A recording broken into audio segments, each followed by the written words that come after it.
Hey, what's up mga ka-Diyosara? So for today's video, niyaya ko yung boyfriend ko dito sa time zone and mansari namin to. So, mapapasin nyo lumabas ako dyan and may kasama na akong staff. Nagpatulong kasi ako kung paano yung bola. Yun pala, nakapadlock. So, kailangan mo talaga magpa-assist. Nung una, ayoko sanang maglaro dito sa billiard kasi nga medyo pricey and one game lang siya. Siguro nasa 100 plus, then isang game lang.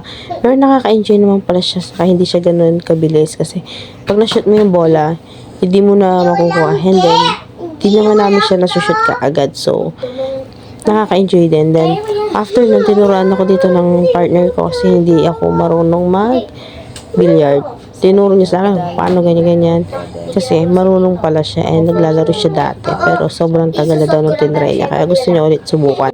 Sobrang nakaka-enjoy din to guys kasi minsan masushoot mo, minsan hindi. Noong una nga, lagi akong palpak or, hindi ako nakakashoot. Pero nung tumatagal, kahit paano nakakachamba na rin ako. And then sabi niya sa akin, after daw ng isang game, itry pa daw namin ng isa pang game. Kaso ang sabi ko, nagugutom na ako nung time na to. Kaya sabi ko, kain muna kami. Then mag-play kami, pero ibang game naman na para matry namin lahat. And, syempre, hindi kami magpo-focus sa isa lang. Di ba? Quality time and natry namin lahat ng, hindi naman totally lahat natatry namin yung machine. Kumbaga, matry namin yung ibang game. So, ayun. So, guys, thank you kung nandito pa rin kayo sa dulo na aming video. Panoorin niyo po ang aming video if ever na may gusto pa kayo. Follow and subscribe na lang kayo dito sa aking YouTube channel and watch our video. Iba-iba yung namin vlog. Iba-iba yung pinupost kong vlog kung mapapansin nyo. So, ayan. For the jowa banding ito guys, bebe time muna. So, marami pa akong i-upload din. Meron kami dito ginawa pa na isa. Anong flavor? Meron kami Anong flavor? Chocolate. Pag hindi chocolate. Pag hindi chocolate, ano ba? Sinabi mo na kanina, ulitin mo lang. Gusto kong ulitin eh. Ulitin Iba mo. yun eh. Dali ako na. Ano? Pag chocolate to, uuwi na ako. And pag chocolate, Pag hindi chocolate, hindi pa ako uuwi.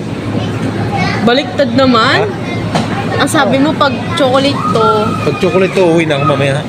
oo. Tapos pag hindi chocolate, di ka pa uwi. Hindi pa ako uuwi. Okay. Sa akin naman, pag mali siya, ibibili niya ako ng another food. Bukod dun sa kimbap na in-order niya na 625 siya. Bibilan niya ako another food. Then, na love? Okay. Pero pag mali, ay pag tama siya, Ano?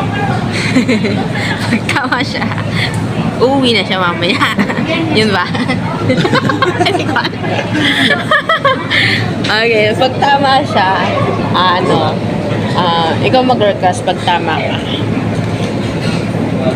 Siyempre ikaw. Okay, pag tama siya, hindi ko alam eh. Basta pag mali siya, bibili niya pa ako ng another food na gusto ko. Yun na. So, yun lang, bye.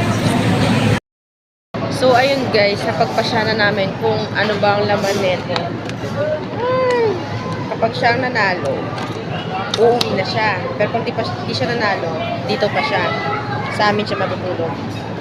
Kung mapapansin nyo guys, dun sa isang video na naguulaan kami, dun sa kung anong flavor ng cake, naputol yung video.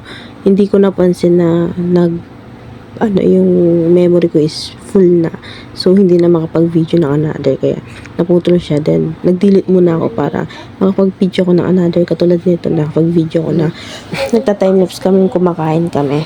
So, ako yung nanalo. And yung flavor ng cake is mango. Hindi siya chocolate. So, talo siya. Kaso nga lang, hindi nyo nakita yung reaction niya guys. Ang ganda sana nung pag-open namin ng box ng cake. Kaso nga lang, naputol yung video, then di ko napansin na ang dami na namin pinag-uusapan. Hindi na pala nakuhanan. So, ayan, kumain na lang kami. Then, time-lapse ko na lang ulit para mabilis kasi syempre pag kumain kami dyan, umabot yata kami ng 1 hour. yung food namin. Then, mas masarap talaga dito sa Marky kasi malambot yung baboy. Nung kumain kasi kami sa SM Pampanga, hindi ko maiwasang hindi i-compare. Medyo matigas yung baboy ng kimbap doon. Then, hindi ko siya bet. Pero yung dito sa Marky Mall, ang sarap ng kimbap nila. Ang lambot ng pork. Then, na-enjoy ko yung pagkain. Super yummy talaga. Then, meron kaming dessert dyan, which is yung cake. Yung mango. And, ang in-order namin sa kimbap is spicy. Ako yung in-order ko is yung spicy samgyeopsal pork. And sa partner ko naman, sa jowa ko is yung barbecue samgyeopsal. Then, nagpa-add kami ng ramyun. Then, nag-ano din ako ng odeng. Nag-request ako sa kanya ng odeng, sa ng extra egg. Ang sarap, promise guys. Sobrang husog talaga. Ayan, tapos after namin kumain guys, binananaran namin konti. Sobrang busog na kaso syempre dahil maliit lang. Inuubos na namin kasi nakakaya namang iuwi pa dahil malit nga lang din. Malit lang yung cake. So, nag-share na lang kami. So, yun lang guys. Thank you for watching. Bye-bye.